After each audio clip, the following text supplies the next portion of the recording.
Oi, estão chegando aí. Estão me ouvindo bem? Neiva, Adriana. Manda aí se estão me ouvindo bem, por favor. Amém. Deus te abençoe também, Adriana. Boa noite, André, Michele, Cris.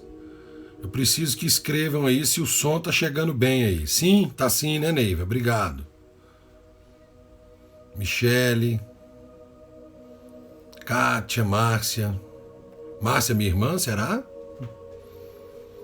Eduardo, Cris. Que legal, que bom. Eu abri antes para dar esse tempo, né? Para ver a conexão. Para as cachorrinhas se acalmarem também. Que bom. Está ótimo, que bom. Daíris, minha esposa, entrou também. Que ótimo. São 19h23, a gente marcou 19h25. Então vamos aguardar mais um pouquinho. Muito legal isso. Muito bom. Sim, minha irmã. Fique aí o tempo todo. Não me engana não, viu, Márcia? Você entra, sai, depois volta no finalzinho. Fica aí para escutar tudo. Ó, viu? Vai ter uns latidos de cachorro, não tem jeito. Por mais que a gente tente. E não adianta fechar ali a porta não, que as latem do mesmo jeito. Algumas pessoas ainda continuam andando ali na parte interna do conjunto com seus cachorros e aí agita as de cá.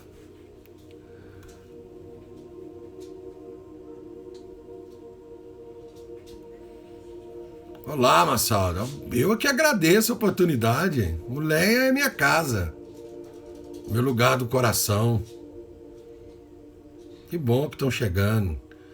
Camila, minha sobrinha, é outra que vai entrar, vai ficar 1 minuto, depois volta no final. Me enganando. Que bom. Falta aí mais 1 minutinho. A gente começar no horário, igual é lá no Leia, sempre no horário, não é mesmo? Maiara, querido, um beijo. Camila, uma turma também lá do Casimiro, Fê. Tem uns aqui que tem os sobrenomes e eu não consigo identificar.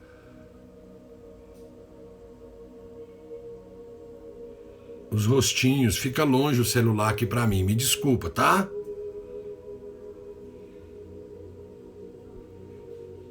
Maria Amélia. Tudo bom, querida? Bom te ver por aqui. Então vamos lá. Bem, para quem está chegando agora, eu hoje tinha um agendamento lá no Lar Espírita Irmão André. O Lar Espírita Irmã André é uma casa que fica na Rua Urande 1012, lá no Concórdia. Então, entre várias atividades, eles têm reuniões públicas. Eu participo, às vezes, às quintas e sábados, à tarde. Depois vocês podem procurar o endereço deles aí no Instagram e seguir a casa para ter mais informações sobre a atividade deles. Eu cheguei até o Leia através da indicação de uma amiga querida, de nome Rose Leite, e o meu contato lá, dentre outras pessoas, o que eu falo mais é o Heron. Então, o Heron me ligou segunda, me mandou uma mensagem: será que dá pra gente fazer virtualmente? Eu pensei que seria possível, fiz uma terça-feira com a minha turma lá do Casimiro Cunha, de uma atividade que eu apresento lá de estudo de obras de Emmanuel, e vi que era possível fazer essa aqui. Eu sempre fui muito reticente sobre gravar vídeos, porque a doutrina espírita é muito dinâmica. E o Emerson, que leu hoje o texto sobre o qual ele vai comentar agora, Quando ele o fizer daqui a 1, 2, 3, 10 anos, pode ser que ele encontre outras nuances e outras observações, até porque a vida nos apresenta bastante situações inéditas, imprevisíveis. Haja vista o nosso momento atual, que vem alterar profundamente a nossa vida. Mas em tempos de isolamento social necessário, nós estamos utilizando a ferramenta para propor a reflexão. Esse é o motivo. Então, nesse momento, eu queria te convidar a se recolher um pouquinho, fechar os olhos ou se concentrar da melhor maneira possível para que façamos uma prece por tempo que vamos ficar aqui, que eu estimei em 35, 40 minutos o máximo, para não tomar o tempo de ninguém. Eleve então o seu pensamento e o seu sentimento ao mais alto. Pense agora naquilo que para você é o mais sublime. A beleza, a justiça, a bondade, o amor, a paz, a esperança. Pensando nestes sentimentos, você possa perceber agora a modificação em todo o seu ser. E aqui, irmanados, fazendo coro às boas vibrações já disponibilizadas para todos nós, me acompanhe mentalmente na prece do Pai Nosso. Pai nosso que estais no céu, santificado seja o vosso nome, seja feita a vossa vontade, assim na terra como em todo lugar. O pão nosso de cada dia dai-nos hoje. Perdoai as nossas dívidas, assim como podemos e devemos perdoar os nossos devedores. Não nos deixes cair na tentação de fazermos o mal e dai-nos a paz. Pois bem, então vamos lá. O que a gente vai apresentar hoje está contido no capítulo 3 do Evangelho segundo o Espiritismo e tem como título Há muitas moradas na casa de meu Pai.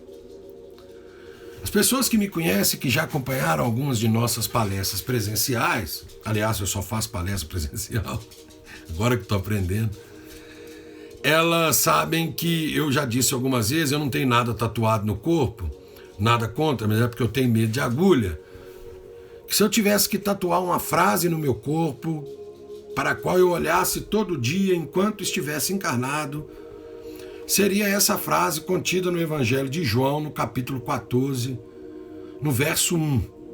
E aqui no texto, Kardec ainda extrapola e vai ao verso 2 e 3. O verso diz o seguinte: que vosso coração não se turbe. Crede em Deus, crede também em mim. Há muitas moradas na casa de meu Pai. E se assim não fosse, eu já vos teria dito, porque eu me vou para vos preparar o lugar. E depois que eu tenha ido, que vos tenha preparado o lugar, eu voltarei e vos retomarei para mim, a fim de que, lá onde eu estiver, aí estejais também. Esse texto é magnífico porque João relata um momento de agonia e de angústia em que os discípulos estavam reunidos ouvindo do Mestre que o tempo dele para com eles naquela situação estava se esgotando. Não havia para aqueles discípulos, naquele momento, nenhuma ideia do que seriam os seus futuros, pessoais e coletivos. Eles tinham medo, medo do que viria. Semelhante a muitos de nós agora, a quase todos. Não vou dizer todos, porque há aqueles que estão passando por este momento com a serenidade da certeza da vida futura. Mas muitos estão preocupados com o dia de amanhã, não só com sua saúde, dos seus familiares, mas também com suas condições existenciais, com relação àquilo que nos é necessário no mundo material. É normal que isso aconteça. Às vezes as pessoas ficam assim, falta fé, você não precisa desesperar, está tudo nas mãos de Deus, Jesus está no controle. Ok. Mas cada um sabe aonde ele aperta o calo, o que lhe é mais difícil. E nós vivemos num mundo tão desigual que as preocupações são diferentes. Por isso, qualquer julgamento de valor sobre a ação do outro, ele tem uma tendência a ser cruel. Por isso a empatia nesse momento nos é necessário. Então vamos ao ensinamento que a doutrina traz sobre essa fala de crer em Jesus, porque na casa do Pai tinha muitas moradas. Para aquele povo, naquela época, a morada de Deus era o templo. E aqueles pobres que estavam com Jesus pensavam nisso também. Poxa, nós vamos perder até o templo, vamos matar ele, vamos fazer alguma coisa com ele, não vão nos deixar voltar no templo. E Jesus falou para eles, não, a casa do meu Pai tem muitas moradas. Hoje, somos capazes de compreender que cada um de nós, templo vivo do Senhor, é uma morada de Deus. Mas há uma diferença entre saber disso e viver com isso. Kardec separa no livro, no Evangelho segundo o Espiritismo, explicações que nos são importantes para compreendermos essa fala de Jesus enigmática num primeiro momento. Alguns de nós não conseguem compreender essa passagem para outra dimensão de um fenômeno natural.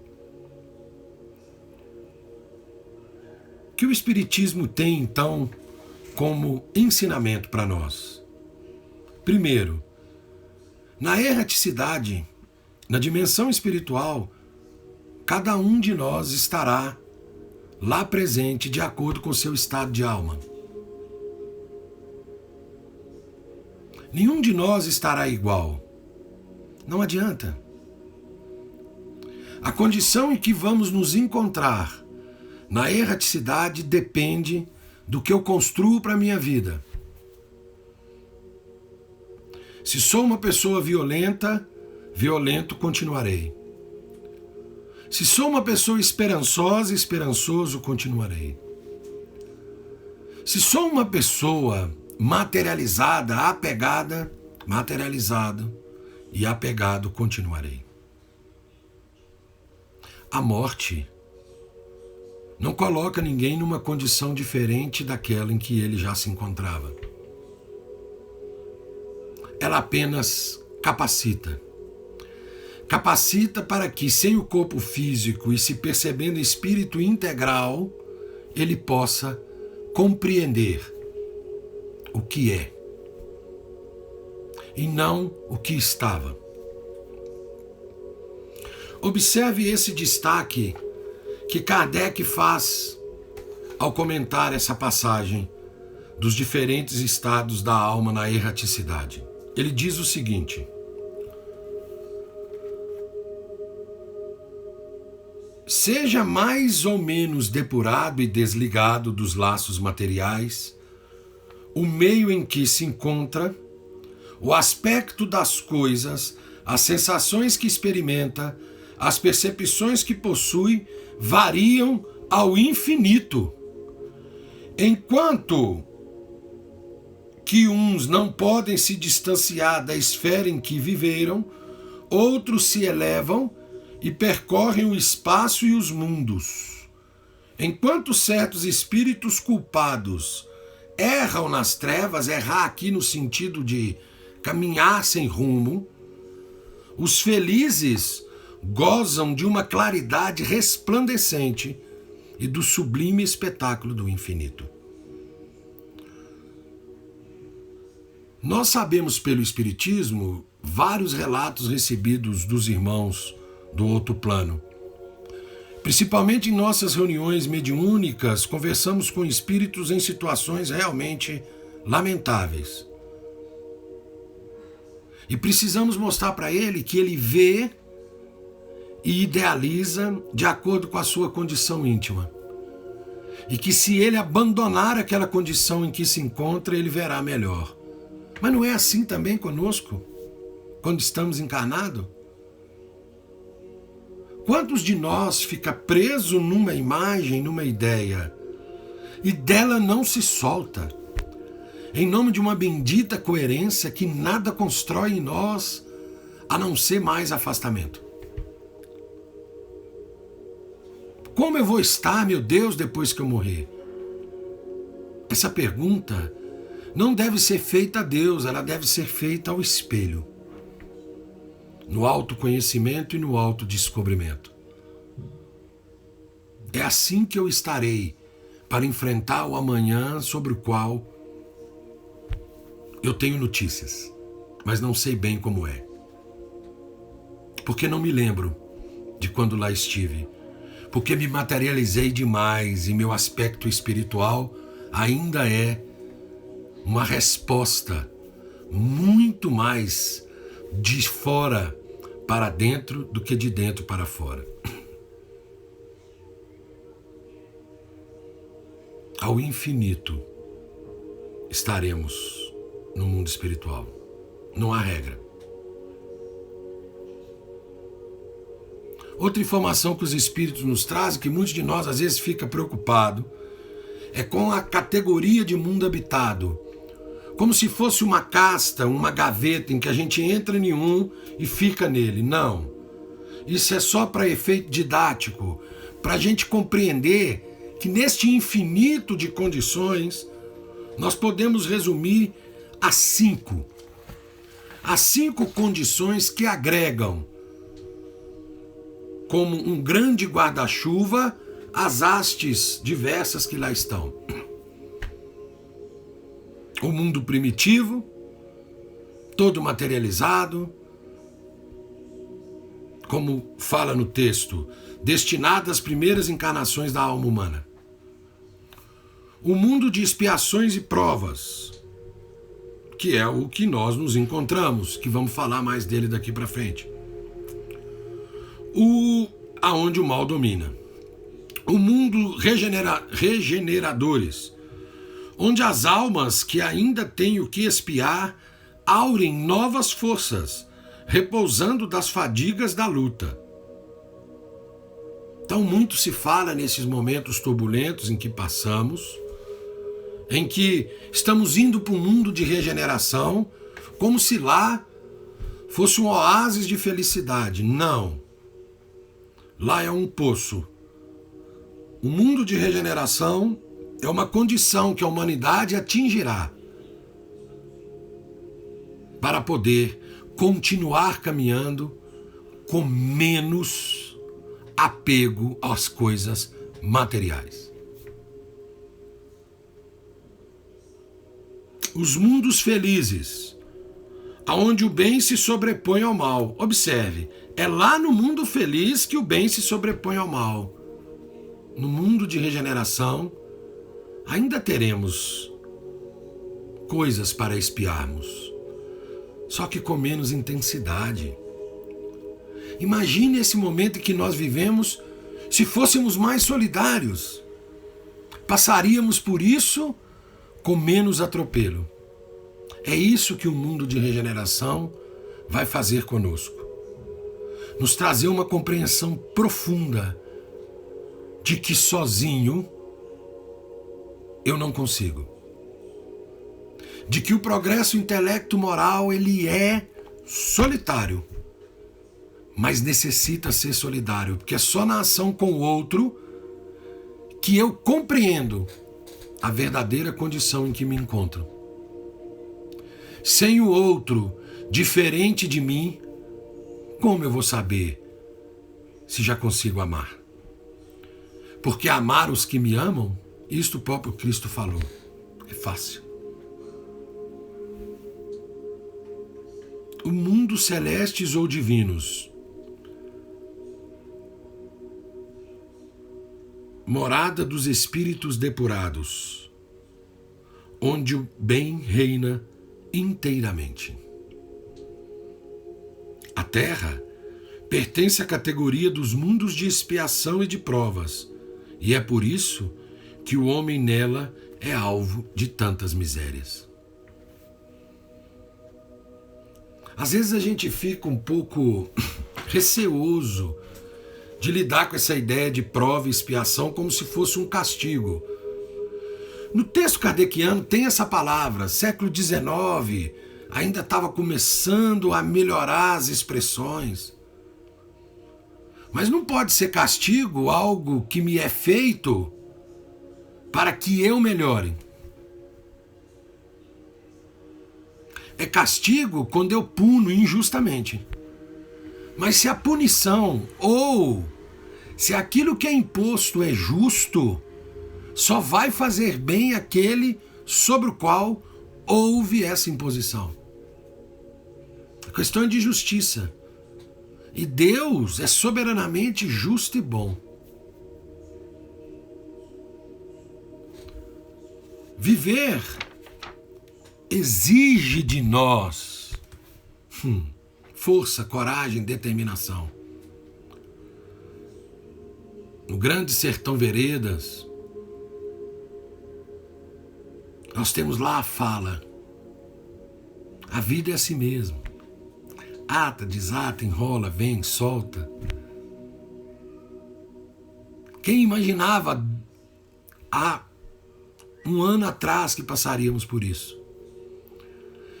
Tínhamos indicativo, porque sempre temos de que algo ia acontecer, mas pagamos para ver. Porque é uma condição ainda tomeniana da humanidade.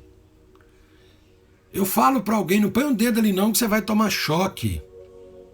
Por ausência de humildade, reconhecer que o outro pode me ajudar, eu falo, não, comigo vai ser diferente. Vou lá e ponho o dedo e tomo um choque. Aí aprendo. É a figura de Tomé. O mestre esteve conosco. Só vou acreditar se botar a mão na ferida e do lado.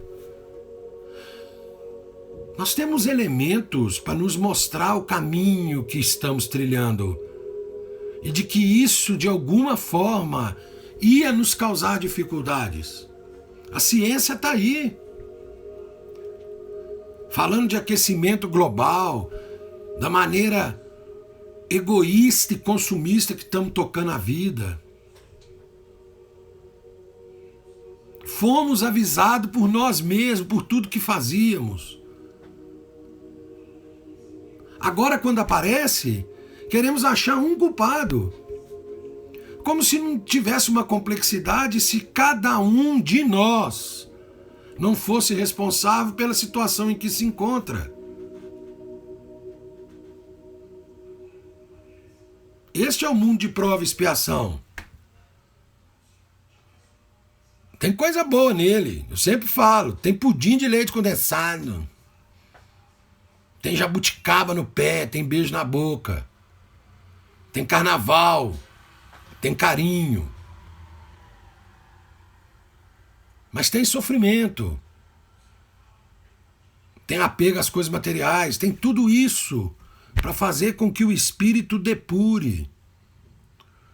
Para fazer com que o espírito sobreponha sobre as circunstâncias e não seja pelas circunstâncias arrastado.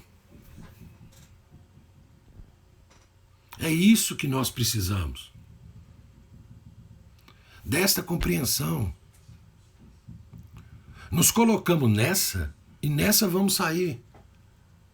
Porque somos dotados de inteligência. E essa dificuldade e as decisões que tomamos a partir de agora serão responsáveis por dar à humanidade um novo rumo.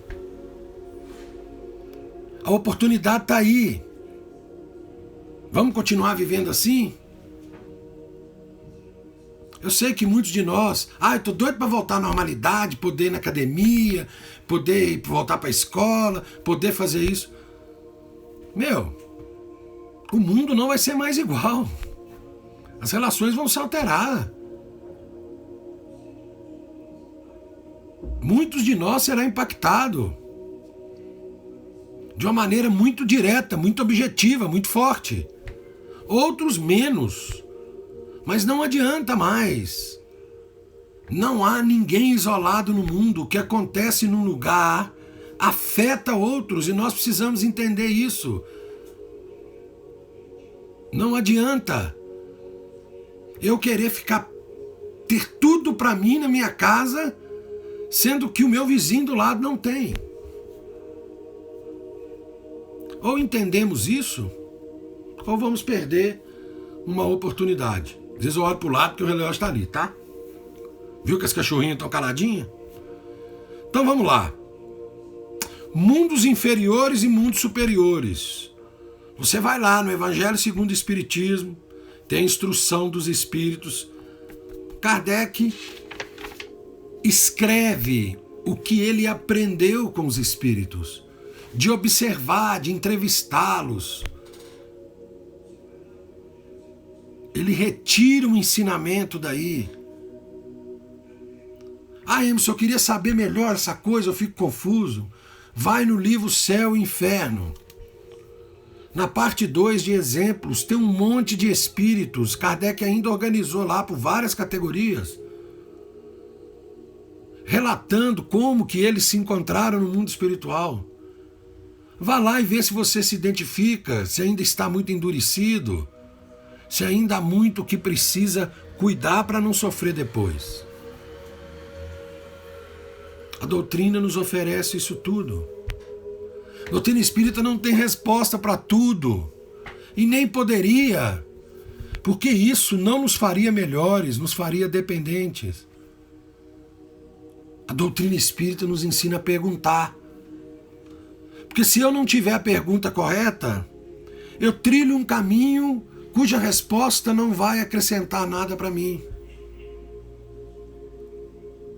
A doutrina espírita nos auxilia a discernir entre perguntar por quê ou para quê. O que é mais importante agora? No estágio que estamos. Entender o porquê das coisas. Por que é necessário isolamento social? Por que é necessário uma ajuda do Estado para aqueles que não vão ter condição de ir para o isolamento social, como muitos de nós? Esse para quê, o que vai ser daqui a 1 ano, daqui a 6 meses, na hora que chegar lá, a gente vai conseguir compreender melhor se fizermos agora a pergunta correta.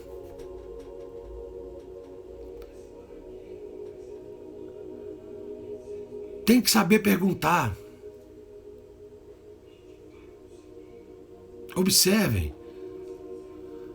Veja os diálogos de Jesus com os fariseus. Vou exemplificar alguns. Senhor, como é que eu faço para ter a vida eterna? Jesus pergunta. O que manda a lei? O cara responde. Mas você não acha errado os seus discípulos tá quebrando espiga de milho aí? E no dia de sábado, Jesus pergunta como resposta. O sábado foi feito para o homem ou o homem para o sábado? É assim que funciona. E ele é nosso guia e referencial agora. E o que Jesus nos pede como mestre? Que muito nos amemos. E amar neste momento é proteger, é cuidar, é entender o seu papel no universo. Isso é o mundo de prova e expiação. Eu vou ler o finalzinho. Agostinho, nos itens de 13 e 14, nos mostra claramente o que é. No último parágrafo ele diz o seguinte: a Terra fornece, pois, um dos tipos de mundos expiatórios cujas variedades são infinitas, mas que tem por caráter comum servir de lugar de exílio aos espíritos rebeldes à lei de Deus. Aí esses espíritos, que somos nós, têm que lutar ao mesmo tempo contra a perversidade dos homens. Cuidado! Cuidado! Indulgência e tolerância não é conivência. Não confundam as coisas. Lutar contra a perversidade dos homens e contra a inclemência da natureza, que a natureza está em movimento. Duplo e penoso trabalho. O que acontece? Que desenvolve a uma só vez as qualidades do coração e as da inteligência. É assim que Deus, em sua bondade, faz reverter o próprio castigo em proveito do progresso do espírito. Nosso progresso é intelecto, moral. Nós já sabemos um monte de coisa que não devemos realizar, fazer e maneira de viver. Só basta colocar em prática. Mas para isso, teremos que abrir mão de alguns valores, alguns princípios, algumas coisas. Estamos preparados para isso? Estamos dispostos a isto ou não? Conquistei com muita dificuldade.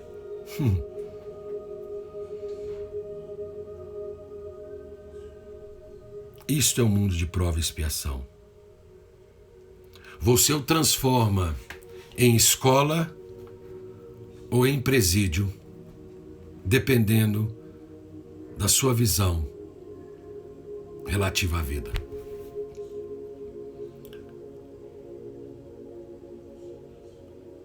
Depois nós temos a explicação de mundos regeneradores, item 16 até o 18. É o mundo para onde nós da humanidade estamos sendo direcionados pelas vibrações, mas que não seremos levados para lá só de acordo com a nossa vontade, e nem de maneira isolada. Olha, uma resposta a uma pergunta de Kardec sobre a reencarnação. Livro dos Espíritos, questão 167. Qual a finalidade da reencarnação? Qual a finalidade da reencarnação? Expiação. Ponto e vírgula. Respira. Leia para frente agora. Melhoramento progressivo da humanidade. Ponto. Sem isso, onde estaria a justiça? O que tem que progredir é a humanidade, não sou eu individualmente. Porque eu não vou ficar em paz se eu for e não for aqueles que eu amo comigo. O nosso chamado é para melhorar a humanidade. Este pode ser um grande momento para a gente saber em qual time que está jogando. No time que quer melhorar a humanidade ou no time que quer melhorar a si próprio. Os dois lados estão recrutando. Os dois lados oferecem garantias, bons salários, oferecem boas condições. Mas apenas um lado está em consonância com o ensinamento de Jesus. E se Jesus é para você modelo e guia, você sabe em qual time tem que jogar. Mas se não é, se esse papo de Jesus é uma coisa meio lá de trás, hoje em dia não serve mais, faça a sua escolha. Mas não ache que o seu entendimento de Jesus é melhor que o entendimento do outro.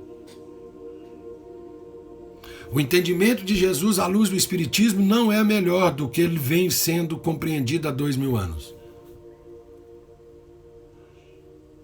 Não é melhor no sentido impositivo. Mas aqueles que conhecem Jesus pela luz do Espiritismo nunca mais serão os mesmos. Então, se você que está me escutando que não me conhece, chegou aqui, Deus sabe como. Eu quero te dizer, se você quer continuar com a sua vida, com os valores os quais te trouxe até aqui, corra do Espiritismo. E aprenda que Espiritismo não é para quem quer. Espiritismo é para quem dá conta. Quem dá conta de abandonar todas as responsabilizações aos outros e assumir a própria fraqueza humana.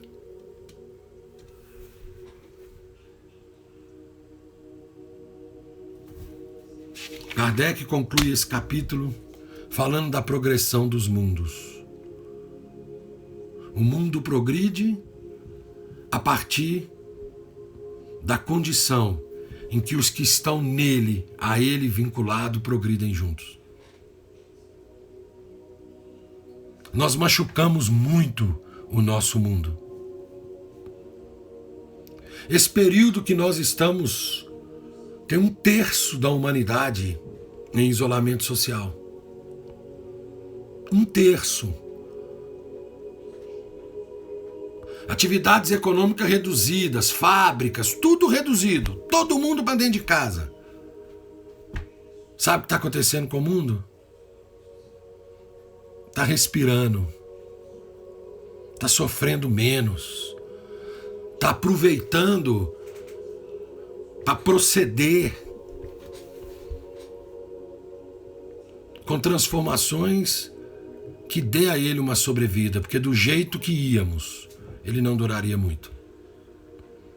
E nós sabemos disso. – 35 minutos, 8 horas. É o tempo que tínhamos reservado. Aproveitando que chegaram aqui um bocado de gente. No finalzinho, quem tiver aí ainda, conheçam o Lar Espírita Irmão André. Conheçam o Centro Espírita Casimiro Cunha. Conheça a Fraternidade Espírita Irmão Anselmo. Conheça o Centro Espírita Nova Luz. Conheça a Fraternidade Espírita Reencontro. É que agora eu faço palestra em tanto lugar, queria falar um monte aqui, mas estão faltando. Camilo Chaves. Conheçam a Fraternidade Espírita Glacos. Eu não faço palestra lá não, mas lá é uma casa importante para nós. Sheila. Jovens, procura uma mocidade espírita. Se organize para quando passar tudo isso, você está fortalecido na fé. Não a fé que necessita de templo, mas a fé que é viva no tempo que somos cada um de nós.